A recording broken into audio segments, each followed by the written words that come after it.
Hello, welcome back.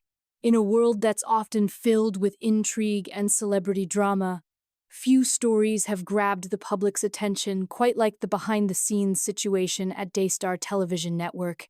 Once celebrated for its family-oriented programming and faith-driven content, Daystar quickly became a standout in the Christian media scene. However, a wave of shocking revelations has recently put a dark cloud over the network, raising serious questions about its leadership, management, and the real motivations behind its swift rise.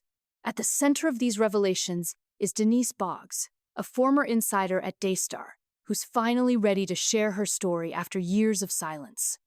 The shocking details she reveals have even left seasoned industry professionals reeling. From mismanagement and betrayal to a toxic workplace culture and ethical issues, Bogs offers a perspective that starkly contrasts with the image Daystar has projected to the public. Before Daystar became a household name, it started out as a small Christian television network focused on inspirational and spiritual content. Founded by Marcus and Joni Lamb in 1997, Daystar was designed to share the gospel and uplift Christian values. With a mix of televangelism, music programming, and religious talk shows, the network quickly gained popularity, pulling in millions of viewers worldwide. The Lambs, with their engaging personalities and dedication to spreading the Christian message, became well-known figures. Daystar's growth was explosive, eventually becoming one of the largest Christian television networks globally. The network's message of hope, prosperity, and faith resonated with millions, reaching beyond the borders of the United States, with broadcasts available in over 100 countries. However, as Daystar's influence expanded, so did the complexities lurking behind the scenes. Denise Boggs, who worked within the company for several years, initially viewed Daystar as a beacon of faith and integrity in organization aimed at inspiring, uplifting, and educating its audience. Yet, she soon realized there was much more going on behind closed doors that clashed with the network's public image. Boggs paints a picture of a disorganized and mismanaged network. From her perspective, Daystar suffered from poor leadership, internal strife, and a breakdown in communication between executives and staff. As the network grew, so did its financial troubles, often hidden by the Lamb's public portrayal of success and abundance. She describes an environment fraught with financial pressure and mismanagement, leading to a toxic workplace where employees felt overworked and unappreciated.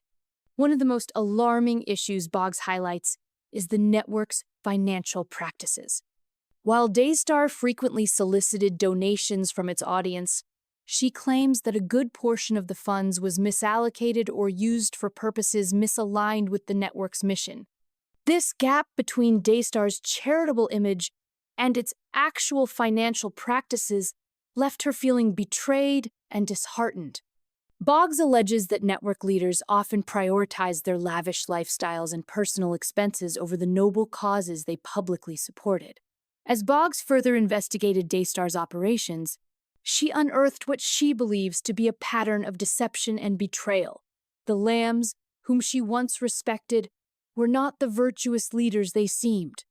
According to Boggs, Marcus and Joni Lamb cultivated a culture of secrecy, keeping their personal and financial dealings hidden.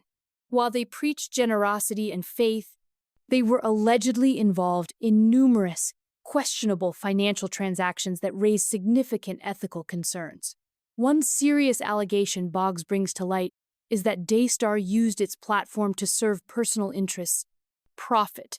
She recounts instances in which high-profile guests were invited not for meaningful discussions but to promote personal products, books, or services, creating a sense of exploitation that deeply troubled her. Additionally, Boggs cites multiple instances of mistreatment towards employees who dared to question the network's integrity. She indicates that anyone who voiced concerns about the Lamb's actions faced dismissal, marginalization, or vague explanations that skirted the real issues. Boggs argues that Daystar didn't just struggle with financial mismanagement, it also fostered a toxic work environment. She explains that upper management valued loyalty over transparency, creating a culture where employees felt pressured to look the other way regarding unethical behavior. The stress of conforming to certain values, which Boggs describes as more about holding power than genuinely promoting Christian teachings, contributed to an antagonistic workplace. Employees were often afraid to speak out for fear of job loss or retaliation, leading to a climate of disillusionment, isolation, and evaluation, further deteriorating the trust between staff and the network's leadership. The emotio, religious networks, and institutions that wield significant influence over their audiences. The implications of Boggs' account extend beyond Daystar, prompting viewers and supporters of Christian media to critically assess the organizations they trust.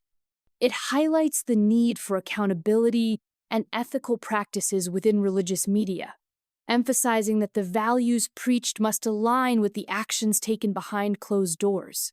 In the wake of these revelations, the question remains, what steps can be taken to restore trust and integrity within Daystar and similar organizations?